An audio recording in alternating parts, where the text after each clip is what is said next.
You're listening to Alabama Tradition with Ryan Fowler and Martin Houston on Tide 100.9 in Tuscaloosa. National championships, 27 SEC titles, 131 first-team All-Americans, 70 postseason appearances, 39 postseason victories.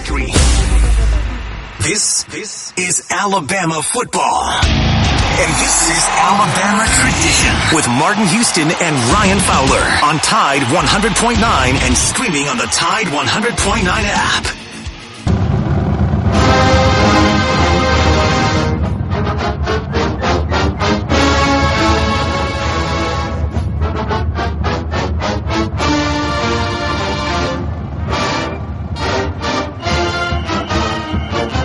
And so welcome into Alabama Tradition, the past, present, future of the Alabama Crimson Tide.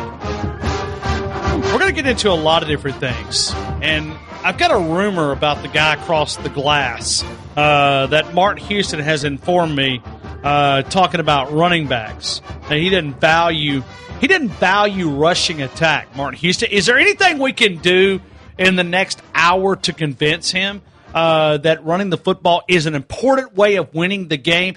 Gaither is behind the glass. That's Martin Houston. I'm Ryan Fowler. Good day, sir. I hope all is well. All is well, Ryan, and Joe and I have a blast. If you're missing out starting your day off at 6 a.m., you're missing a blast on our. Is it more lively? Is it more lively at 6 than it is at 5:45 in the morning? No, I'm sure you do a good job and everything, but I mean, y'all Joe and I. Y'all have pep in your step. Absolutely. At 6 o'clock in the morning, we are wide open. I promise you can't turn on and say, "Oh, those guys just now waking up," even though I may feel like it. Okay. But it's a lot of fun, and Joe do a great job. I'm glad he's getting to do Alabama Tradition tonight. And so we get to hang out with this guy. And tonight we're going to see if we can convince him that running the football is important. Martin, I brought up a stat earlier to Gaither because I knew he was over there. When you and I think, are close on this rushing attack and why it's important. And so I go back, and you and I have talked about this. Chris Lowe, I got to give him credit. He said Alabama's at its best when we bloody people's nose at the point of attack. And we run with imposing your will. And I just don't feel that we've had this. And stats back it up. If you want to look at yards per attempt or if you want to look at total years, I went back and I went through all of our national championship years under Nick Saban. And I know football's changed, so I'm trying to give the out, the out because it's changed. But in this current time that we live in, and where we're tying this back to, I feel like that Alabama will look like a different team this year compared to years past. I asked the question on my show, would the identity of Alabama be different this year? And Joe and I think we've kind of come to an understanding that identity and how much you run the ball can be two different things. Okay. You can have an identity of being a run team, but your percentage could be still 70-30. But when you want to run it, you can bloody people's nose, as you said.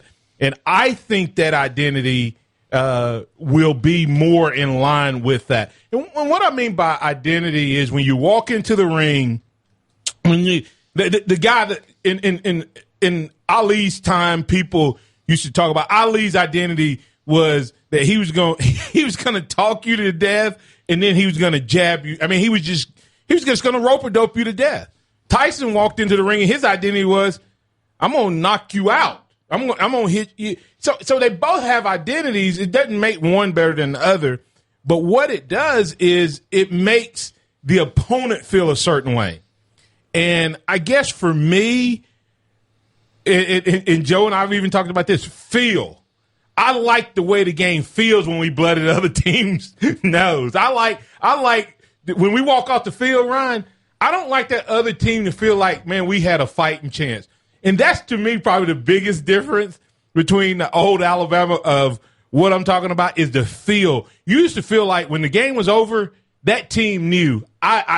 Notre Dame would not if they were being honest, Notre Dame would say, "Listen, let's play somebody else. Let's not sign up for that again." No, I mean, and that is what I'm talking about. Not based on number of carries, Ryan, but on the fact that Alabama clearly is the daddy on the field.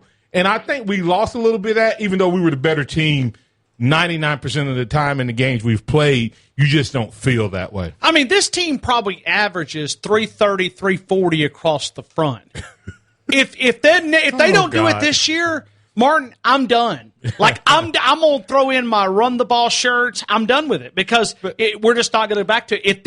If Nick Saban doesn't show me that he still likes that brand, then I won't advocate for it anymore. Let me ask you this: do we have to? Are you looking for a percentage of run or? I want it when we're inside the opponent's 2-yard line that we're not trying to do a stupid trickery play and try to catch somebody slipping out of the backfield, that a play that hasn't worked all season. Line it up and pound the football. Hey, I don't know if anybody's thought about this. I think the Najee Harris pass off the back was a play that we ran against LSU and it didn't work, and I think we tried to come back to it. I don't know if it's as much Nick Saban as it is the coordinators and their philosophy and their style. And if you're, correct me if I'm wrong, Joe, you're welcome to jump in here. Do you think sometimes these guys call games so that they can make sure that if something goes south where they're at, that they can get a job somewhere else? Because if you get caught and pigeonholed into 2009, 2010's kind of offense coordinator, your pool of where you're going to get hired if something goes south with Nick Saban goes. So I just wonder, do you call the games the way the games are called so that, and if you have a talent like Alabama, you can do that and get away with it so that you can get a job at the next place. I don't know if that goes into it, but sometimes I'm like, Martin, can I add this to it? Because you think about Nick Saban blocks his coordinators from getting any publicity. I mean, you get publicity at Alabama, but it's the only way they can talk. That's right. So that's what I'm saying is sometimes Lane Kiffin, I know Lane Kiffin called plays not just for Lane Kiffin to show, but for the world to see I'm still creative. Well, he's a novelty play caller. Right. And I think Sark has a little bit of that as well. And if those guys don't get to do that, think about if you were here for 3 years, Sark hasn't got to speak to the media but what, twice? 3 times? Oh, and it's like 5 minutes, and it's got one of those, like, okay, have you ever been hunting, like rabbit hunting, and you got like the dogs that have these collars, okay? And let's just say that the beagles are on a rabbit, okay? Like they're on a rabbit. Well, the owner of those beagles has like a collar, and it's a sensor. And they can pull the rabbit off the trail, like the beagle off the trail, beagle. Like by one button, and all those beagles come right back to the truck if they're trained properly. Sark walks out there with 5 minutes. Nick Saban's got to be sitting back there with a remote control saying, listen, if he steps up, Lane Kiffin, you believe Lane Kiffin went out there with true freedom? I mean, he even admitted. He said, I just walked out of coach's office. He told me what to say. Yeah. And so I guess what I'm saying is for you to see, I talked about it this morning. I don't need us to go 60-40 run to feel like we're a run team. I just want to feel like we could do what we did against Michigan. I watched the Michigan game, and it was similar play calling, but it felt different because we went to it, and I don't know if that was because they wanted to highlight Najee, if Nick Saban wanted to noodle Harbaugh, but you don't put your God, you can't even use that saying anymore. You don't just put the guy down under your foot unless you can run the ball, in my opinion. I think that when Clemson realized we were not the physically dominant team anymore, they felt like they could play with us. I feel like Ohio State feels that now, and I feel like so we got to get that back. Yeah, but I don't think you have to run it. You and I agree we need to run it more, but I don't know if we have to run it if you run 60 plays, I don't know if I have to run 40 and 20. Gaither, jump in here, man. Come on, Gaither. Gaither, you want some of this rushing attack? I mean, it's about timely running. And that's what I'm saying. Okay, 3rd and 1 or 1st and 1 or 1st and 2 at the 2. The Najee Harris play off the back was a perfect play call. It was poor execution. He was sitting there wide open and flat, but Ali Kehoe didn't get a block and had a linebacker stuffed right in his face. Well, why did you have a linebacker in there playing fullback? That's the better question, not the philosophy. That's the better question. Now, I will say this. Like, sometimes you say that was a good play call, but I think it was called because of something else, and that's just because we tried it against LSU, and it didn't work. And I think we saw the same thing, and we came back to it. And I think that's exactly what you should do. If you see the look that you want and you have a play that you like, call it. Right, and I'm not saying you don't, but I also go back to Coach Bryant thing. When you put the ball in the air, when you put the ball in the air, what happens? What do you? There's only 3 things that happen, and 2 of them are bad. That's Coach Bryant's philosophy, and that's not all bad. I just wish we had ran it in. I wish we had tried to run it first and then came back to it. But if that had worked, nobody would be saying anything. Now I'm gonna tell you a play where that happened, and I disagree with that mentality. When Seahawks did that on the goal line in the Super Bowl against the Patriots, that wasn't a smart call. Because you're playing the result. Don't play the result. No. I'm not playing the result. I think that I don't think that's a smart play call right there based on the way things were going. Marshawn Lynch was a beast. He was in beast mode, and he was driving the ball. He had just got that big play to put the ball there. That's what I mean. That when you say timely running, that's what I'm saying. He was feeling it. You feed the beast. It's like when Tua gets. Weren't they out of timeouts? Huh? Weren't the Seahawks out of timeouts?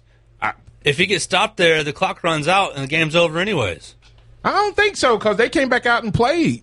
It came out again. I don't think the clock would have ran out. They had 20-something seconds left. Yeah, you can get a playoff in 20-something seconds. So, but it's neither here nor there. But my point, I think we may define timely running different.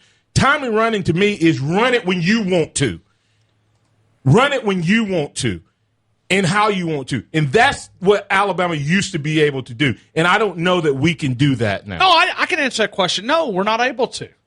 Like, I don't, and Nick I don't Saban even said think, it. I don't even, and I don't even think the players have confidence anymore. Like DJ Fluker, when he jumped up, I'm telling you, it's my favorite minute of the Alabama dynasty. We're playing Georgia on their field, and he has enough confidence in his team because he knows he's better than that other defensive front, and he knows they're going to push him around, and that's the confidence that I just want to see. Let me ask Joe this way. There was a time where we didn't have a great 2-minute offense, even though we could pass the ball. Right? I mean, I'm not talking about in the last couple of years, but in times where if we needed a 2-minute drill, we may have struggled. Okay? To me, I don't feel confident in our 4-minute offense because I haven't seen us be able to execute it. Because we scored too fast? No. Well, that could be. Well, I mean, I think that contributes to it, Joe, without a doubt. I'm talking about Nick Saban himself has said when we need to be able to run our 4-minute offense. And part of that comes from being able to practice that and do that. And I don't think that we hadn't had to use it a lot, but I don't know that we've had that. And it's not just talent. And it's not just whether you can do it. It's a mentality of the players. And I think these players seemed like they were getting it back by the end of last year. And that's not because Tua was out. And what I'm saying is I saw what I wanted to see against Michigan. I saw us come out and go, hey, we're finna take this game and we're finna put it away. You're not going to have any more opportunities. If you stop us, we're just going to methodically drive it. If you let us score quick, we're going to put the game out of hand anyway. So either way, and that's what I want to see, and I believe we're going to see more of that when we decide to run, not necessarily how often we run. See, I just think it's better. I just like playing against a defense who can never be right. You put men in the box, we're going to throw it and rip you apart to stop the run. You put a dime package, you put a nickel package out there, we're going to run it for 6 yards of carry, and you'll never be right, ever. And but to me, that's when you do it. When they put it in there, you can do it or not do it. See, I think we've been perfectly capable of that in the last 2 or 3 years. Well, then why have we not done it? I don't think there's any confidence to do it. Confidence to do what? Nick Saban has said that we need to work on the 4-minute offense, not me. Well, I'm saying I think that the Alabama offense has been perfectly capable of making the defense wrong 100% of the time over the last 2 years, based off scheme and alignment. And I think that you've seen, pretty much an all-world quarterback get called RPOs probably way too heavily, and then saying, well, I can rip this ball in there. It's an RPO, but I'm going to pass it. All right, back up just for... And that may be what the part of the problem was. That we actually, in my opinion, I think we've called runs a lot more than we've ran the ball. I agree. Under Sarkisian. But Tua has taken that. And completely agree. And so to me, that's what... And that takes away from what you see and what you experience. And I'm talking about from a fan standpoint, by the way. All my conversation is not about winning and losing, because we're still winning plenty of games. My thing is, and I know I'm old school, Ryan, but that's okay. Well, I mean, I never forget, and I'm sitting here, I cannot get this out of my mind as we're sitting here talking. Coach Stallings came on this show and said, it's probably 3 years ago, he started a show, and I want to say it was after we lost a game. He came on and he said, Ryan, when did a 4-yard gain become a negative play in college football? And I went 5 years ago. Think about it. If a running back runs for 4 yards, it's viewed as a negative play currently in college football. He didn't even have a response to me. I said, Coach, I don't really know. And that was the question that he was trying to ask me, because I don't. But he's right, and I spent tons of time thinking about what he said. It's the flash. It's kind of like a baseball. What do people want to see? They want to home run, baby. Hey, let me ask you this, Joe. But in the Clemson game, when we lost by that 1 point, could we not? That's the moment where we didn't exert our will over them. Fair, yeah. That's what I'm talking about. Is in those moments, you can't. Running the ball the way I'm talking about is a mentality, and it's not something you can just flip on. And I don't know that. But what defense had challenged us prior to that Clemson game to say you guys got to really step up your mentality, step up your toughness? Right. Oh, I'm not saying. So prior to that game, the guys probably felt like, you call a run play, we're getting 5 yards. I don't know that we didn't do that much against Washington. Yeah, that was a struggle. It was. Our coordinator went rogue. Bo Scarborough broke one out at the end. Yeah, and it kind of made it look a little different. But I guess that's what I'm saying is like when Fluker looked to the sideline and said Georgia, he told the coaches run the blank ball. I never forget. But I'm okay with passing too. I'm not. You're just going to be a sorry college football fan for the next all I want to do is just I want to pass. I think it'll go the game back. has moved on. I think it'll go back. You give me this offensive line, and you give me Najee Harris and Brian Robinson and a healthy Trey Sanders. I'm with you that the way the makeup of the team is, we ought to be pounding teams 40 carries a game. But that's just not the way college football operates right now. And that's the crazy part of it is. I think some coach is going to go, you know what? Everybody has moved to these 3-3 defenses, and even when they have 8 in the box, it's only defensive linemen. It's only defensive. I mean, it's like linebackers and DBs. Well, they go in the not I formation traditional, but run based schemes are going to become like the option, meaning that you can implement that when you have more talent than the other team. You can implement that as a matter of choking the life out of the other team. Well, I remember Bryant and Northridge separated from Central and created 2 feeder schools. And it may have been the second year, but I think it was the first year. Bryant came out in the Notre Dame box and had a winning season, their initial high school season. Why? Because nobody's prepared nobody's accustomed to it. Go put a 190-pound defensive back on that field and try to tackle Najee Harris by himself. It ain't happening. He's going to have to call for some backup. And I just think if we get physical, I know 3 yards in a cloud of dust, it may not be what it used to be. But is that going to work against an LSU? Is that going to work against an Auburn defensive front who's probably going to be pretty good again? Is that going to work against your Ohio State, your Clemson's? Let me ask you this way, Joe. Is Alabama a physical football team or a finesse football team? Finesse. That's just depends on what positions you're talking about. As a whole, probably I agree with Ryan, finesse team. But you play to your strengths. You got a 335-pound average offensive line. If you're a finesse team, why are you going to try to make them do something that they're not? I don't know that they can't be both. I think they should be both. And that's what I'm saying. That's what I'm saying is bring that element back as well. But I think we're finding out here at Alabama what we found out from the Big 12. But Deontay Brown's is a physical player. Dickerson's a physical player. You got two mean, nasty, mean guys up front. Hey, listen, the way I describe them, you hadn't heard me go through a football season. I call them old school nasty. Okay, and they are. I totally agree with that. And that's what I'm saying is I don't know how mean Leatherwood is. I hadn't seen it yet, but Dickerson made Jedrick Wills meaner. Jedrick Wills became a more nasty football player. He just jumped outside a little bit. and Landon's going to have to get his hearing checked. We like it the way it is. No, I know we're worried about this COVID, but that 15-yard penalty, man, I mean, that's that can hurt you a little bit. Give me a couple of those that set the tone. Okay. You know what? If it takes that to kind of get back to our main strength, I'm okay with it. We'll continue. That's Martin Houston. That's Gaither. I'm Ryan Fowler. This is Alabama tradition, the past, present, and future of the Alabama Crimson Tide. You are listening to Alabama Tradition with Martin Houston and Ryan Fowler. Your connection to Tuscaloosa and the University of Alabama athletics on Tide 100.9 and streaming on the Tide 100.9 app.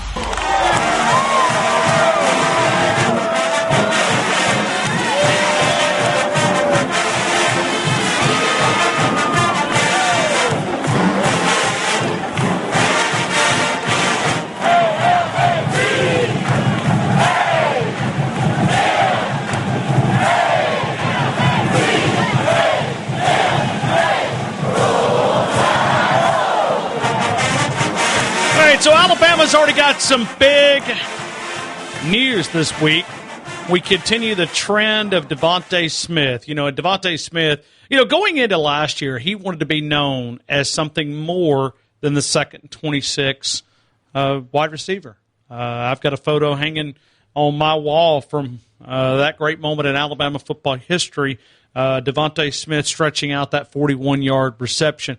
He did. I thought he was the alpha in that room last year. Devontae Smith. Well, look at the stats. Devontae Smith is a big game player. Now the question is, was he the big game player because there was a big game player on the other side that took, would Judy have been, if Devontae had been put out there as the best guy, would Judy have had those types of games?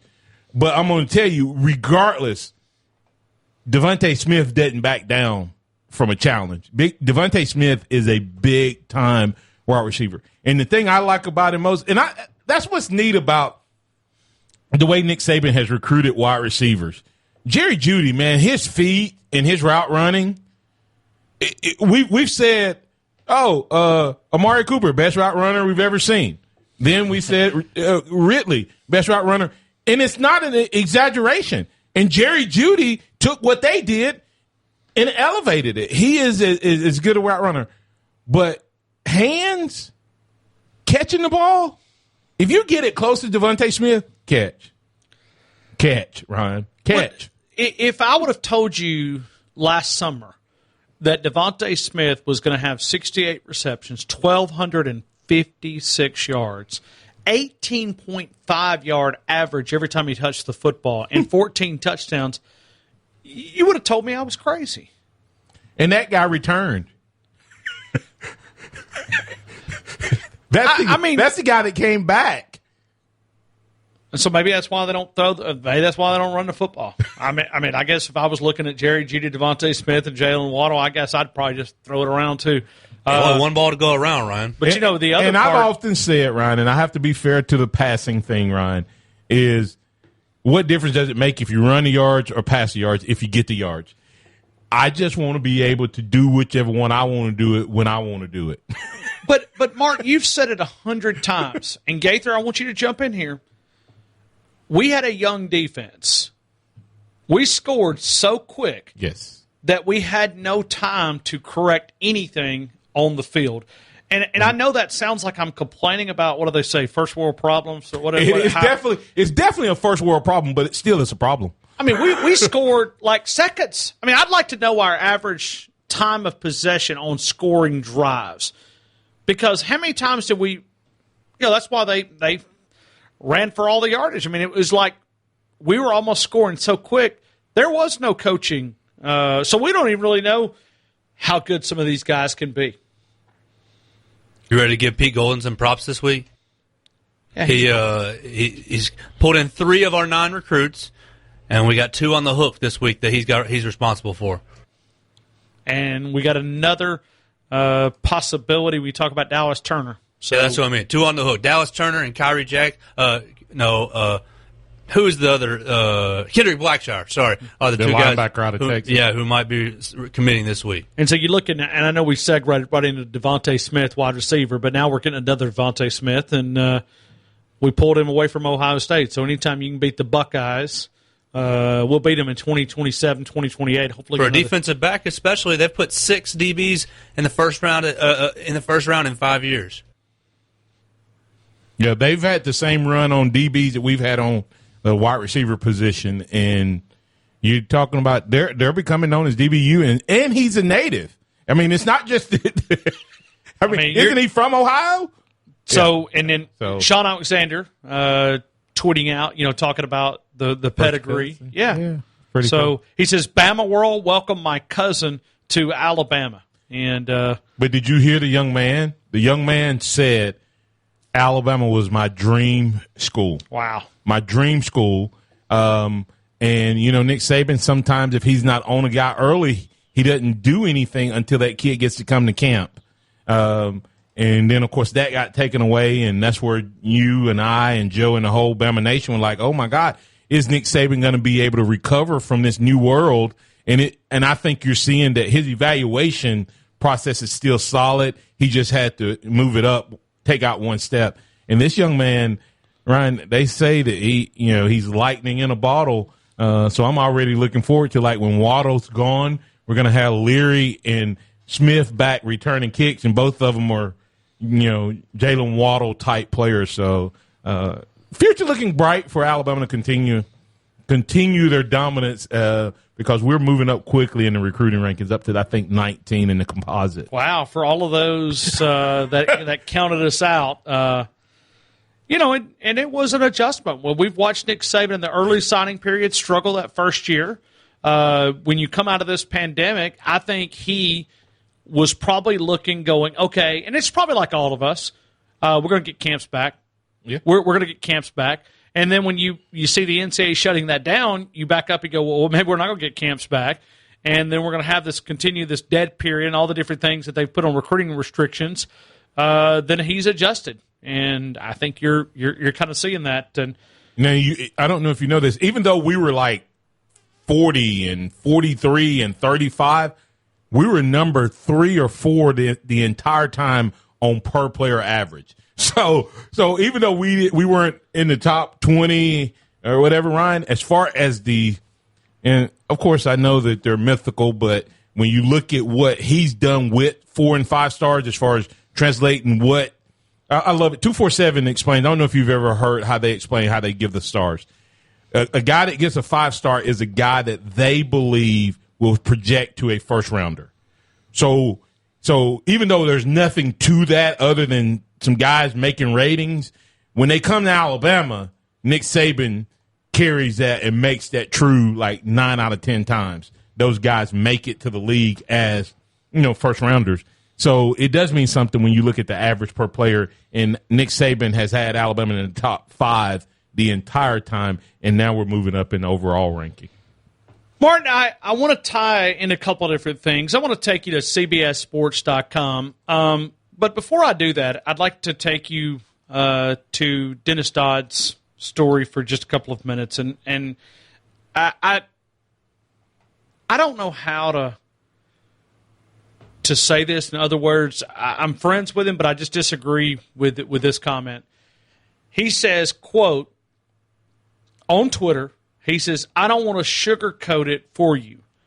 Noted, University of Illinois computer science professor tells me, he says 3 to 7 FBS football players will die in 2020 due to the coronavirus. He says 3 to 7 football players will die due to the coronavirus in 2020. And so then you click on the article and you go and you read this, and this computer scientist, Dr. Sheldon Jacobson, told CBS Sports he expects a 30 to 50% infection rate of the approximately 13,000 players competing in this football season this season. Based on his research, he would also project 3 to 7 deaths among those players due to COVID-19. I almost think that when you label this out here, like, we have so many people that are fighting against football. And I see it from people that are profit from, and I'm not saying financial should determine your outcome one way or the other, but this is the part when I read stuff like this. Could you imagine, let's just say that one player gets sick, and we have a serious illness that, let's just say that, Lord forbid, that a player has to go in a hospital and he has to have a ventilator, or he is, falls into some bad terms. Because we've like reacted as a college football community just on projections. Like we've had meltdowns just because of projections. And if we have one player that does get in this, you think the football season, you think they shut it down? Like, in other words, you have one player out of all, let's just use his 13,000 number right there. One player that has coronavirus that forces him to be hospitalized. You think the game of football shuts down? Because I say yes. I do too. I say yes as well. And you push back on the percentage that he gave. What, he give 30 to 40% will get infected? 30 to 50%. 30 to 50% infection rate. Clemson's already at that 30%. So what does that tell you? That Clemson's not doing a very good job protecting their players? Or do we know when those kids got it? And see, here's my pushback. Which is another rebuttal. Here's my pushback is, okay, 3 to 7 players out of how many players in college football, FBS? Well, FBS 13,000. How many players die from that virus if you don't have football season? Ooh, yeah, that's great. Do you think more players are gonna catch it being here than they would? So you're just saying you eliminate the football game and how many players? You eliminate fall football this year. They're gonna run all over town. What did this guy? What was the article you just read about Tuscaloosa and college students? Football players aren't grown men, and that's what we forget sometimes. We do. These are 17, 18 to 22, 23-year-old kids who have the same mindset as all their other. They just bigger, faster, and stronger than the rest of us. The reality of it is, if you have nothing for these, I'm not sure that a lot of these who came back weren't people who had the virus. I talked to a medical professional at the University of Alabama. He said the majority of the guys were like, huh, what? When they told them they were sick, Ryan, they're like, do what? So they had no clue. Well, I mean, we'd have the same reaction. Martin, you've got coronavirus. But my point is, if you cancel football but have college, do you think the same group of guys that's hanging out that hang out in football when there's no football season, what do you think those same guys are going to do? I mean, they're just going to socialize. They're going to socialize, and you're going to have less what? Medical attention paid to them. Well, so a minor case if you believe that projection, you might as well put that projection on if you don't have a football season, what's going to be the percentage of athletes who get infected and then subsequently pass away. The athletes who pass away are probably going to pass away, Ryan, because athletes have underlying issues just like anyone else. Sure. So I'm not saying that 3 to 7 won't happen. I'm not saying that. But I'm saying, is it going to be any different if you don't have a football season? That's a good point. I mean, but then the other side of this is I mean, it's crazy to wrap your head around all of this. And it's like, what do you believe? What do you not believe? And, you know. Ryan, who are they saying disproportionately is affected by this virus? Joe, you can add into this. Let's talk about that on the other side because it directly impacts it. Who is, Ryan, Joe, listeners, who is disproportionately infected or impacted by the coronavirus in a negative sense? Well, people with underlying. No, let's just save it. Okay. I want you to think about it. All right. And we'll continue with more of the game. We'll talk about an Alabama tradition, the past, present, and future of the Alabama Crimson Tide. This is Alabama Tradition with Martin Houston and Ryan Fowler on your home for Alabama sports. Tide 100.9 and streaming on the Tide 100.9 app.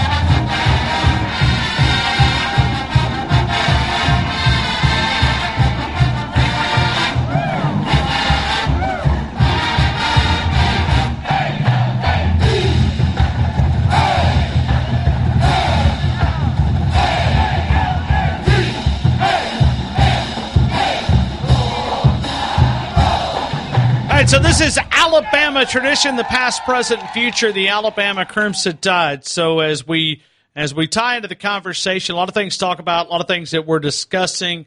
We're also monitoring, what is happening here in the city of Tuscaloosa and trying to get everything that we could possibly lay out there on the table. A lot of things out there. The official votes coming up here in the next few minutes, and we'll try to bring you any news. And I know throughout the evening, we'll have it here on Tide 100.9. I know Captain Ray and Stephen, our digital editor, is monitoring. They're both there present and monitoring this city council vote. Let me also remind you, this coming weekend, it is July the 4th fireworks. You'll be able to tune in to this station, 9 p.m. to listen to great music for Tuscaloosa Fireworks Show, sponsored by Robinson Automotive. That's coming up this coming Saturday night. 9 o'clock. So great music. Everything's in tune. So we're trying to follow a lot of different things, a lot of different discussions. Martin, I'm going to let you pick back up on the point that you were just talking about a couple of seconds ago. Yeah, as we were going to break there, we were discussing who is this disproportionately impacting. And the reason we're asking that question is going back to the Dennis Dodd article and the University of Illinois professor making a statement that he thinks 3 to 7 players are going to die this year if you have the football season because 30 to 50% is going to get the virus. I think there's several things there that you can throw up the question. First of all, is when and where is the 30 to 50% happening? If it all happens this summer, then that number drops way down. If it happens in the middle of the season, another story. If one player dies, will they cancel the season? I don't know. Very possible, but I think it's based on what's going on with the rates at that time. But the reason I asked that question, Ryan, is I think of it from this point. Yes, we had a spike in players getting the virus and stuff like that. But what were these players doing right before they came back? What was happening in Tuscaloosa? What were the players before they officially reported? What were they doing the Friday and Saturday before? You Alabama fans, if y'all don't know, you could have went over to the band field and watched your Alabama players up close and personal playing 7-on-7 backyard football.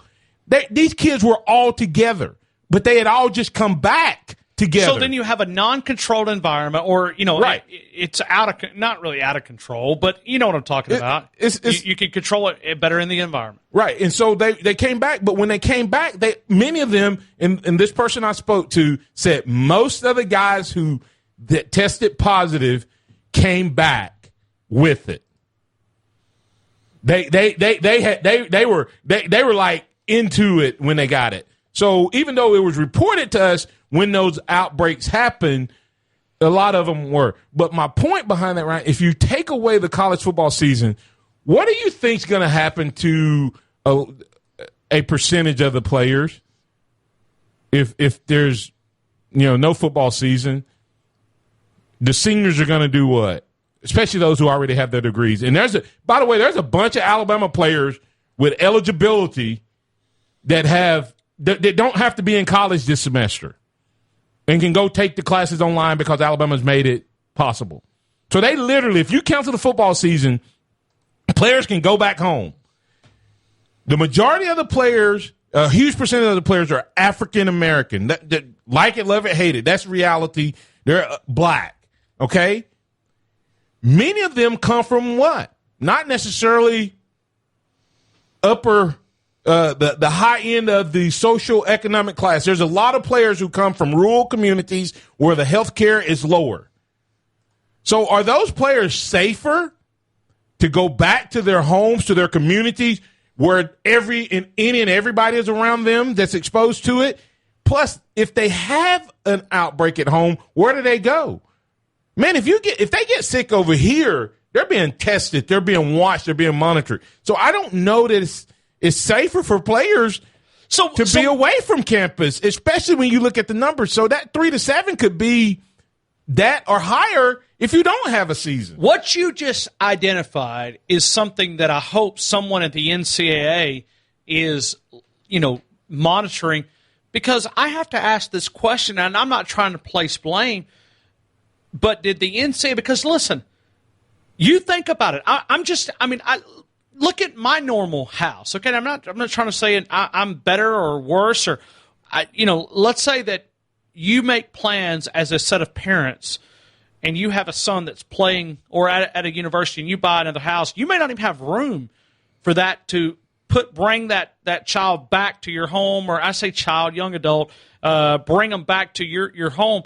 So I look at the NCAA. Some of the numbers that we've had could be at their fault, because that you cannot tell me they're so disconnected that they don't know this.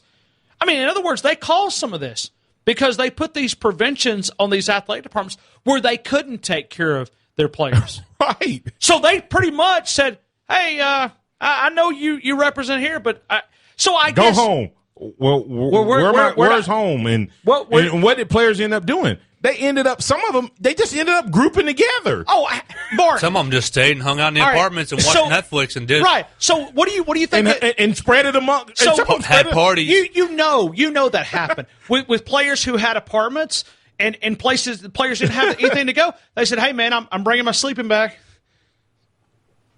because they may not have somewhere to go back to.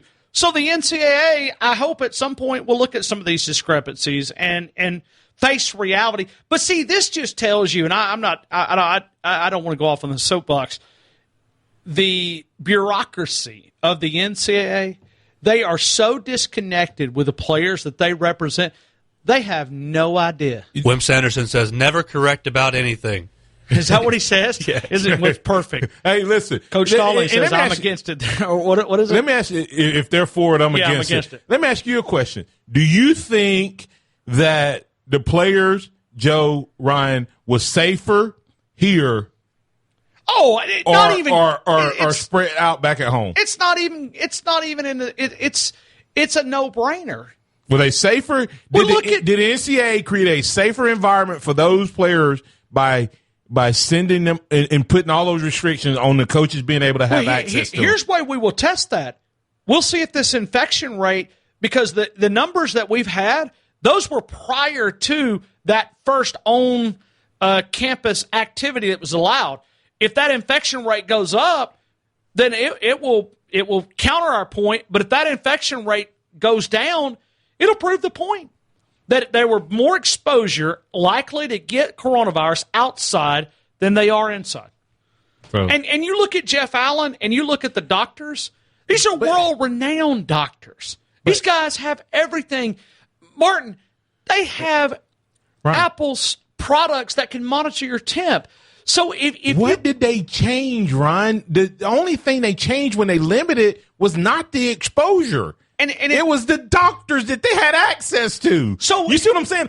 What I'm telling you is, even if the infection rate would you, if it was your child as a whole, the majority of us, would you rather your child be in the confines of Alabama's medical facility or in the confines of the local where they have to get in line to see a doctor and have to stand in line? Or would you rather they be able to walk up and say, hey, Jeff, hey, doc, hey, coach, and they're immediately taken care of?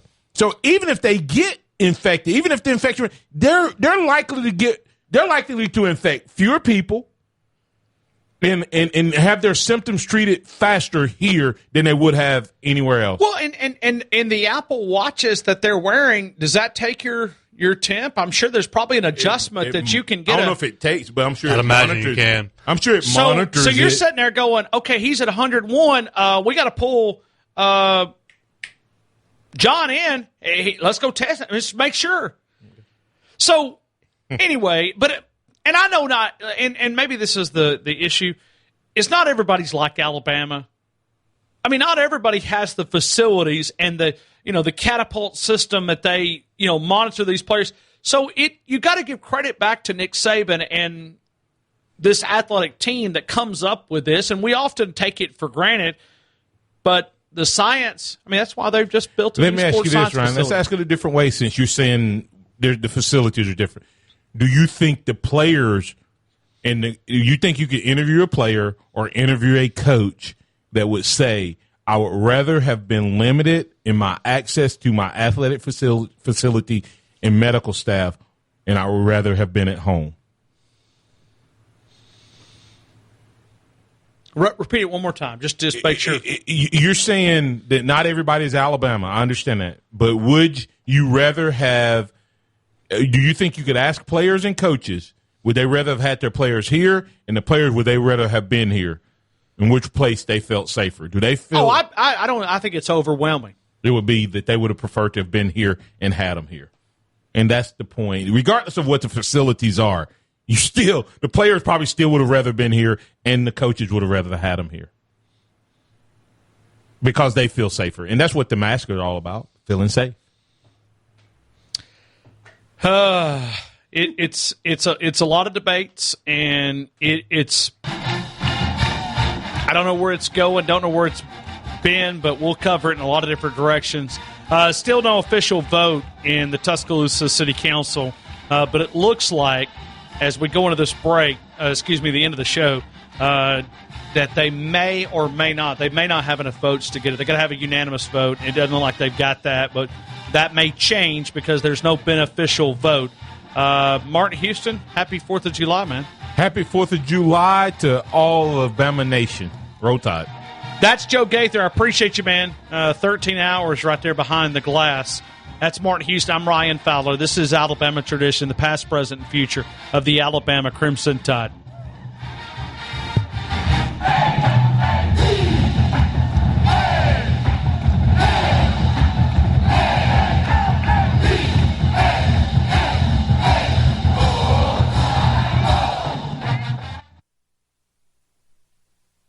AL.com. A hot, muggy afternoon, scattered showers and storms in the area through the evening hours. The high today 92, tonight's low 73.